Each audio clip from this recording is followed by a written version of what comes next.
له دوه ولایتونو موږ سره قدرمن میلمانه او مسؤلین موجود دي چې یو زموږ خبریال دی او بل د کونړ د ټولګټو چارو ریاست مشر دی چې پر همدغه موضوعاتو به دوی سره بحث ولرو. سلامونه ما صاحب او ترڅنګ زموږ همکار حنیف صاحب ښه راغلاست خپرونې ته. ما صاحب بحث له تاسو پیلوو چې د کونړ میشتو پر ستونزو باندې وغږیږو چې کونړ کې خلک په دې وروستیو کې یا له کلونو که موږ تاسو پرې بحث ولرو کومو ستونزو سره لاس او ګریوان دي؟ وعلیکم السلام ورحمة الله وبرکاته. د ستاسو د خبره پاڼې د لارې نه د هېواد ټول ولسونو ته سلام عرض کوم. دا چې تاسو کوم پوښتنه وکړه د کونړ د سیند او د هغې د پلونو په رابطه باندې، دا یو حقیقت دی او له دې نه سترګې نشي پټېدلی چې کونړ ولایت یو د تپان سیند میلمه دی او ډېر یې اوبه لري او په وجه یې ولسونه ډېر کړېږي او ډېرو فلونو ته اړتیا ده. بله تاسو بله آواز نشته د ما صاحب، موږ سره که آواز مو واصل شي مهرباني ما صاحب زما آواز که تاسو اورئ مهرباني وکړئ. تاسو خپله مو ویلې چې د کونړ خلک ډېر شمېر ستونزې لري چې هغه کې د پلونو دي، ترڅنګ یې ممکن دې ته ورته نور ځینې مسایل وي.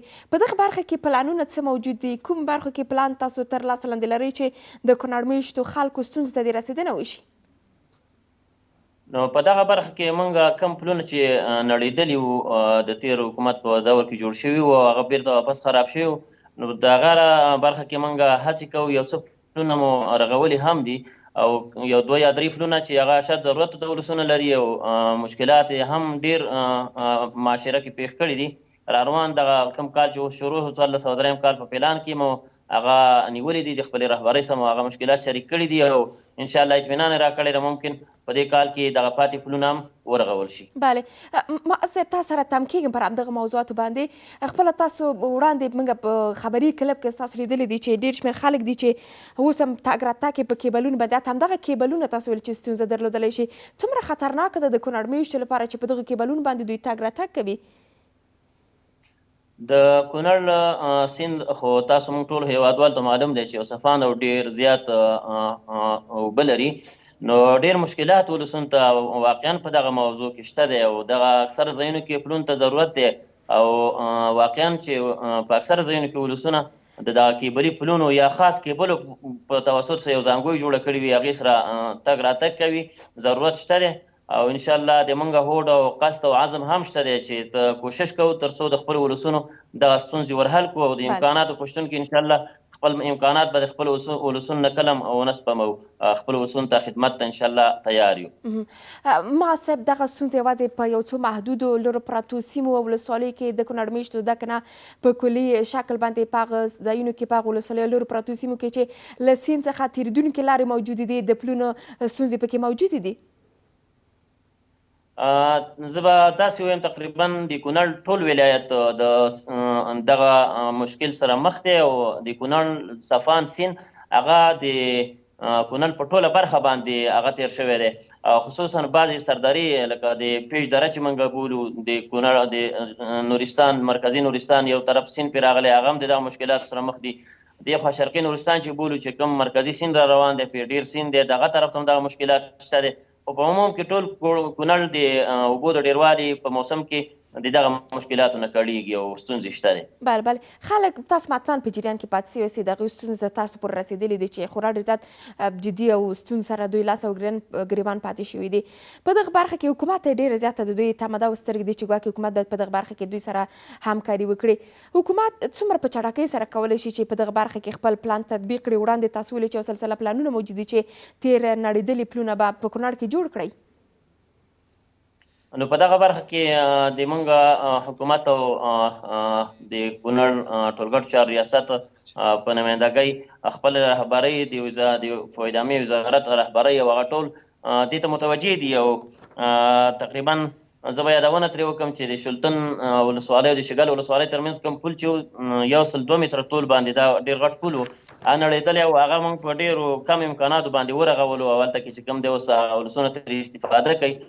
دغسې انشاءالله د موږ کلکه هوډ دی دا معظم قصد دی انشاءالله چې دغه کوم مرکزي پلونه دي چې ولسوالۍ سره پرې یو بل ته وصل دي او ډېر نفوس ترې استفاده کوي په نږدې راتلونکي کې انشاءالله خپل ولس ته ډاډ ورکوو چې دغه مشکلات به حل شي انشاءالله. بله مننه ما صاحب، تاسو موږ سره بحث کې پاتې شئ. د رالېدونکو اوس هم ځو خوست ته. زموږ همکار له خوست څخه موږ سره بسل شوی دی، پر هغې قضیې به ورسره بحث ولرو چې هلته یو ډاکټر وژل شوی دی. سلامونه حنیف صاحب، یو ځل بیا ښه راغلاست. بحث څخه راته دا وایي چې د دغه وژل شوي ډاکټر قضیه تر کوم ځای پورې مخته تللې ده؟ ډیره زیاته مننه. تاسو ټولو لیدونکو ته سلام او درناوی. لکه څنګه مې چې په خبر کې واورېدل، تقریبا شاوخوا 10 ورځې وړاندې یو ډاکټر د دوه کورنیو د شخړې ترمنځ ووژل شو او تقریبا د دې کورنۍ 6 وګړي ټپیان شول. د دغه ډاکټر کورنۍ وړمه ورځ د یو خبري کنفرانس له لارې د عدالت غوښتنه وکړه. دوی ویل چې موږ له کورنۍ سره ظلم شوی او هغه قاتلین چې په دې پیښه کې ښکیل دي هغه باید ونیول شي، او ځینې کسان لا هم آزاد ګرځي چې په دې قضیه کې ښکیل دي هغه باید ونیول شي. خو امنیتي مسؤلینو ډاډ ورکړی او زموږ د معلوماتو له مخې هغه قاتل چې تور پرېږده دغه ډاکټر یې وژلی دی هغه په هوایي ډګر کې نیول شوی او د له هېواده بهر د وتلو هڅه کوله او ترڅنګ یو بل کس هم نیول شوی دی. یعنې تر اوسه په دې قضیه کې 2 کسان نیول شوي دي او دوی وایي که دغه قضیه تر څېړنې لاندې ده، کوم کسان چې ګرم وپېژندل شي هغوی به ونیول شي او دوی ته به سزا ورکړل شي. بله حنیف صاحب، لکه څنګه چې تاسو د خپل خبرو په جریان کې ویلي چې دا وژل یا دغه قضیه د خپلمنځي شخړو له کبله رامنځته سوې ده، خو دلته هغه کورنۍ چې ګرمه ده مشخصه سوې ده که نه؟ لکه څنګه چې خپلمنځي جګړه وه، په دغه جګړه کې ممکن د دې طرف نه کس وژل شي، ممکن له بل لوري هم کس وژل شي. اوس دلته ګرم لوری همغه طرف ده چې قتل یې کړی ده که نه؟ په مجموع کې دغه دواړه کورنۍ ګرمې وې او بالاخره د یو طرف نه کس وژل شوی دی. دغه ستونزه د ماشومانو په سر راپورته شوې وه او کوم ډاکټر چې وژل شوی د دې کورنۍ مقابل لوري ته ورغړي زموږ د معلوماتو له مخې چې دوی سره په اصطلاح باندې تفاهم وکړي. خو د دغه کورنۍ چې ډاکټر ترې وژل شوی دوی ادعا لري چې هغوی په موږ باندې برید وکړ، لاسي بمونه یې راوغورځول، د چړو وارونه یې وکړل، همدارنګه ډزې یې وکړې چې نوموړی ډاکټر پکې ووژل سو او تقریبا 6 کسه د دوی د کورنۍ پکې ټپیان شوي دي. بله، د جګړې عین حال کې د جګړې په منځ کې حکومتي بنسټونو یا امنیتي کسانو مداخله کړې ده که نه؟ ځکه چې که شخړه کېږي حتما هلته امنیتي کسانو ورځي د دغه جګړې د حلېدو یا د له منځه وړلو په برخه کې کار کوي، که نه جګړه په هغه مهال چې شوې ده هلته کوم امنیتي کس موجود نه و؟ سیمه د ښار نه لږ لرې ده، څون امنیتي ځواکونو په وخت رسېدګي نه ده کړې، خو د عامو خلکو په منځګړیتوب باندې دغه جګړه مهار شوې ده او کوم قاتلین چې دي هغوی هوایي ډګر ته چې دوی هڅه کوله بهر ته ووځي هغوی هلته نیول شوي دي او په ټوله کې دغه قضیه د ولایتي ادارې او امنیتي بنسټونو له لوري جدي ډول تعقیبېږي او دغه کورنۍ چې ډاکټر یې وژل شوی هغوی ویل چې د کورنیو چارو وزارت د نورو ادارو د دوی سره خواخوږي کړې ده او ډاډ یې ورکړی ده چې کوم مجرمین چې په دې قضیه کې ښکیل دي هغوی به نیول کېږي او تر جدي څېړنې لاندې ده. بله، د حکومتي بنسټونو پر پرېکړو تصامیم باندې به هم تاسو نه پوښتنه ولرم. تر دې وړاندې که د دغو کورنیو قرابت ته موږ تاسو ور وګرځېږو او پوه شو چې دوی خپلمنځي قرابت درلود که نه یوازې د ګاونډیو هغه شخړه وه چې د ماشومانو په سر رامنځته سوې ده؟ دوی خپل منځ کې کلیوال دي او چون ماشومان ډیر مهال په ډیرو سیمو کې د ماشومانو د جنګونو پر سر باندې دغه ډول کورنۍ شخړې رامنځته کېږي او مرغوب لاړی. مننه. حنیف صاحب، وروستیو کې د حکومت پرېکړه ځینې مواردو کې قصاص ورته ویل کېدلی شي یا قصاص پلی کېدل دي، دلته هم دغسې یو پرېکړه نیول شوې ده که نه قضیې ته په کتو ممکن د حکومت له لورې پرېکړه بل ډول وي؟ تر اوسه پورې دغه قضیه تر څېړنې لاندې ده او وروستۍ سوې نه ده. ممکن چې دغه قضیه وروستۍ سي او اصلي مجرم په نښه شي، ممکن د قصاص موضوع په دې کې راسي او دغه کورنۍ هم غوښتنه لري چې باید د اسلامي اصولو له مخې او علني ترسره شي. مننه. ما صاحب، وروستیو کې ډېر زیاته مننه کوم حنیف صاحب. ما صاحب، تاسو ته درګرځم، په وروستیو کې حکومت څه پلان لري د خلکو همکاري په دغسې ټولګټو چارو پروژو کې پر مخ وړلو کې او ساتنه کې څومره مهمه ده؟ مهرباني ما صاحب. نو د ټولګټو